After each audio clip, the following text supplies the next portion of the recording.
கர்த்தர் நல்லவர், அவர் கிருபை என்றும் உள்ளது. வட இந்தியா ஊழியங்களை எல்லாம் முடித்து ஒரு 10 நாள் எங்கள் வீட்டில் இருந்துட்டு இலங்கைக்கு நாங்கள் சென்றோம். வட இந்தியாவுக்கும் 1.5 மாதம் நான் என்னுடைய மனைவியும் போய் ஊழியங்களை எல்லாம் முடித்து விட்டு வந்தோம். வந்து 10 நாள் நம்ம தமிழ்நாட்டில் இருந்துட்டு ஸ்ரீலங்கா, இலங்கை தேசம், நம் தமிழ்நாட்டிற்கு கிட்ட இருக்கிற ஒரு வெளிநாடு எது என்று கேட்டால் அது இலங்கை. ஒரு 1 மணி 20 நிமிஷம் ஃப்ளைட்டில், அவ்வளோ கிட்ட. 1 மாதம் அருமையான ஊழியம், காடு மலை மேடு எல்லாம். என்னன்னா இலங்கை ஊழியத்துக்கு போனோம்னா பணம் வேணும் கையில். அங்கே இருக்கிறவங்களுக்கெல்லாம் ஹெல்ப் பண்ணணும், எளியவர்களுக்கு சேவை செய்யணும். அப்படி நாங்கள் கொஞ்சம் பொறுத்தனை நேர்த்தி கடன் மாதிரி சில பாஸ்டர்ஸுங்களுக்கெல்லாம் ஹெல்ப் பண்ணோம். ஒரு திருப்தி மனசுக்கு. கர்த்தருக்கு ஸ்தோத்திரம். மறுபடியும் கூப்பிடுறாங்க, நீங்கள் உங்கள் வருகை ரொம்ப சந்தோஷம், நல்லா ஊழியம் செய்கிறீங்க, ஆகஸ்டில் கூப்பிட்டுருக்குறாங்க. சரி பார்க்கலாம் கர்த்தருடைய தீர்மானம் திட்டம் எப்படி இருக்கிறது என்று சொல்லி வந்திருக்கிறோம். கர்த்தருடைய பரிசுத்த நாமத்துக்கு மகிமை உண்டாவதாக. இன்றைக்கு உலகம் முழுவதும் ஒரு விசேஷித்த நாள். கிறிஸ்தவ வரலாற்றில், கிறிஸ்டியானிட்டி ஹிஸ்டரி என்ன தெரியுமா? பெண்டிகாஸ்டல் டே, பெந்தகோஸ்தே நாள். பரிசுத்த ஆவியானவர் முதல் நேரடியாக நிரந்தரமாக பொழியப்பட்ட நாள். அப்போஸ்தலர் 2ஆம் அதிகாரத்தில் நாம் படிக்கிறோமே, அந்த நாள் உலகம் ஃபுல்லா அகில உலக பெந்தகோஸ்தே நாள். அது சம்பந்தப்பட்ட ஒரு விசேஷித்த எழுப்புதல் செய்தி ஆண்டவர் நம்மோடு பேசுவாராக. அதற்கு முன்னாடி ஒரு வினாடி வினா. உங்களுக்கு வேத அறிவு எவ்வளோ இருக்குது பார்க்கலாம். ஒரு 5 நிமிஷம் ஆகும், அப்புறம் செய்திக்கு போகலாம். பைபிளில் மொத்தம் எத்தனை வசனம் இருக்குது? 100 ரூபாய் கிஃப்ட். யாருனாலும் சொல்லலாம். பைபிளில் மொத்தம் எத்தனை வசனம்? பழைய ஏற்பாடு புதிய ஏற்பாடு எல்லாம் சேர்த்து நான் கேட்குறேன்.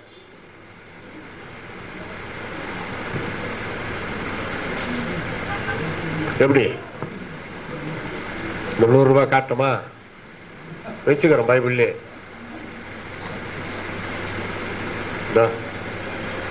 100 ரூபாய் கிஃப்ட்.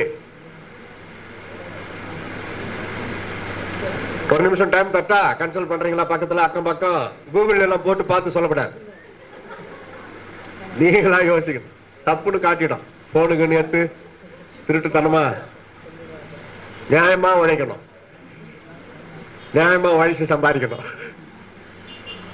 சரி, அடுத்த கேள்வி. இது ஃபெயில். 100 ரூபாய் கம்பெனிக்கு சாரும். பழைய ஏற்பாட்டில் மட்டும் என்னையா பைபிள் ஃபுல்லாவா? அவ்வளோதானா? தப்பு. நீ தரணும் 100 ரூபாய். தப்பு, அது ரொம்ப தப்பு. நான் அதிகாரம் கேட்கலையா? அதுக்கு தான் கவனமா கேட்கணும் நான் பேசுறத. சரி, இப்ப அடுத்ததுக்கு போலாமா? 4 அதிகாரமுள்ள புஸ்தகம் 1 2 3 4 5 6 இருக்குது பைபிள்ல. 4 அதிகாரமுள்ள புஸ்தகம் 6 இருக்குது. அதுல ஒரு 4 சொன்னா போதும். 4 அதிகாரமுள்ள புத்தகங்கள். கொலோசையர் 1, பிலிப்பியர் இல்ல, 2 கரெக்டுமா? ஆமா கரெக்ட். 2 ரைட்டு. இன்னும் 2 சொல்லணும். இல்ல, யோனா இல்ல. இருக்குது யோனா இருக்குது. என்ன தீமோத்தேயு? 2 தீமோத்தேயு அவங்க சொல்லிட்டாங்க. யாருமே ஒரே ஒருத்தர் 4 சொல்லலையே. மல்கியா 4. ரூத்து போய்க்குது வீட்டுக்கு. ஆளுக்கு ஒண்ணுன்னு சொன்னா நான் யாருக்கு கிஃப்ட் கொடுக்கறது? ஆமா, ஒருத்தரே சொல்லணும். அவங்களுக்கு டைம் கொடுங்க. இது வந்து 100 ரூபாய் கம்பெனிக்கு சொந்தம். ஒரே ஒருத்தர் கரெக்டா சொல்லணும். சரி, இன்னொன்னு போலாமா? ஒரே ஒரு அதிகாரம் உள்ள புஸ்தகம் 1, 2, 3, 4, 5 இருக்குது. ஒருத்தர் சொல்ல ஆரம்பிச்சா யாரும் சொல்லக்கூடாது. முதல்ல ஆரம்பிச்சது யாரு? கண்டினியூ பண்ணுங்க. இருக்குமா? கண்டினியூ பண்ணுங்க. இருங்க, நான் சொல்லிடுறேன். முதல்ல 1, 2, 3, 4, 5 இருக்குது. ஓர் அதிகாரம் உள்ள புத்தகம் 5 இருக்குது. 5 சொல்லணும். யூதா, பிலமோன். 1, 2, 3 அவுட். 1 யோவான், 2 யோவான், யூதா, இதுவும் அவுட்டு. ஆளுக்கு 1 1 சொன்னதுனால அவுட்டு. சரி, அம்மா வாங்க தோத்துறேன். பைபிள்ல நீளமான ஒரு பெயர், பைபிள்ல நீளமான ஒரு பெயர் என்ன? எங்க வருது?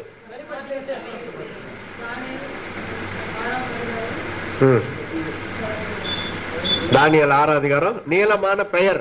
வசனத்தை நான் கேட்கல. பைபிள்ல பெரிய வசனம் என்று நான் கேட்கவில்லை. கிரிட்டிக்கல் பார்க்கணும். ஒரு பேர் வருது, பைபிள்ல ஒரு பேர் வருது, அது நீளமான பேர்.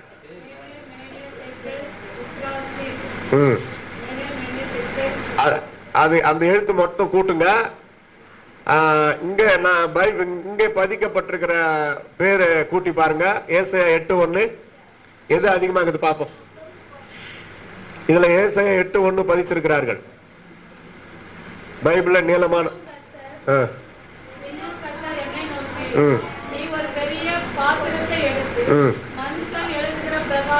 பத்திரத்தை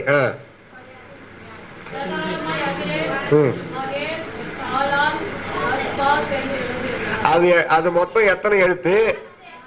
பாஸ்ட் அம்மா கண்டுபிடிச்ச அந்த அது பேரா?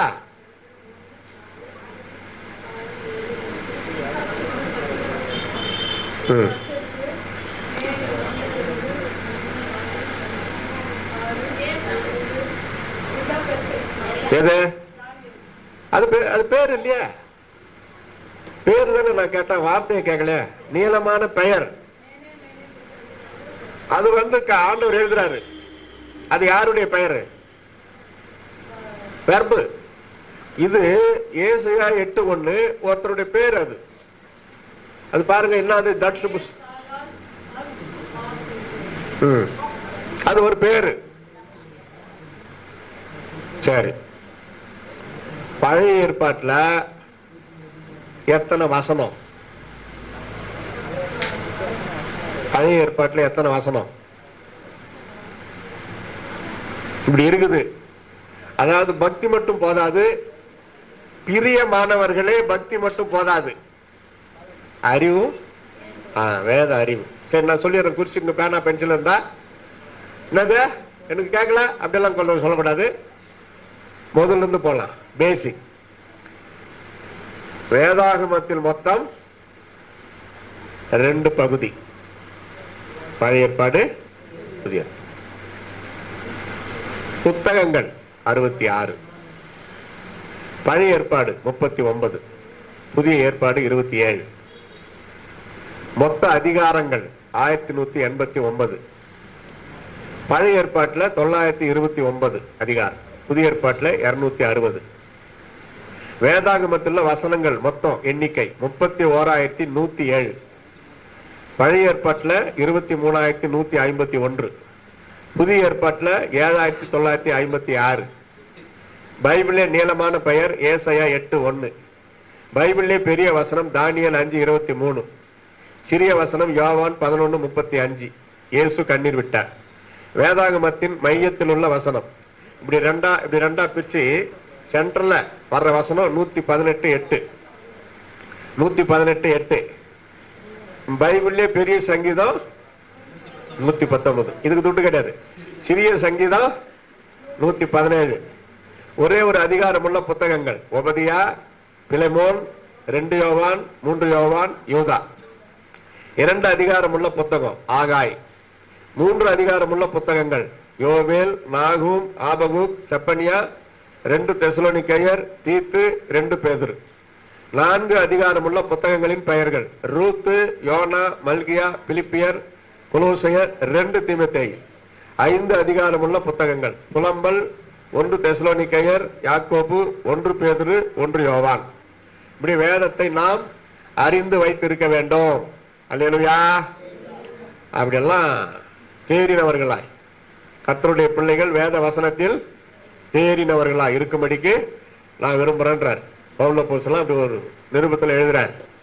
அதனால இனிமேல்ட்டு வேத வாக்கியங்களை ஆராய்ச்சி பாருங்க, ஆராய்ச்சி பண்ணுங்க. அதெல்லாம் தெரிஞ்சு வச்சுக்கிறது ரொம்ப நல்லது. பெற்றோர் தங்கள் பிள்ளைகளுக்கு கற்றுக் கொடுக்கணும். பரிசுத்த வேதத்தின் காரியங்களை கற்றுக் கொடுக்கணும். இயேசு செய்த அற்புதங்கள் ஏதாவது ஒன்று சொல்றான்னா தெரியல. கிறிஸ்துவ பெற்றோருக்கு பிறந்த பசங்க தான் இயேசு செய்த அற்புதங்கள்ல ஏதாவது ஒன்று சொல்றான்னா தெரியலன்றான். இயேசுவின் சீடர்கள் எத்தனை பேர் என்ன கேட்குற ஒருத்தங்கிட்ட, அது எத்தனை பேரா இருந்தா எடுக்கணான்றான். அது எத்தனை பேரா இருந்தா எடுக்கண்ணா, நான் சொல்லிதான் ஆகணுமா அப்படின்றான். அப்படியெல்லாம் இருக்கிறாங்க. கிறிஸ்தவ பெற்றோருக்கு பிறந்த பிள்ளைகளை பக்தியில, பரிசுத்தத்துல, இந்த வேத ஞானத்துல வளர்க்க வேண்டும் என்று இதுல இருந்து நாம் தெரிந்து கொள்ளலாம்.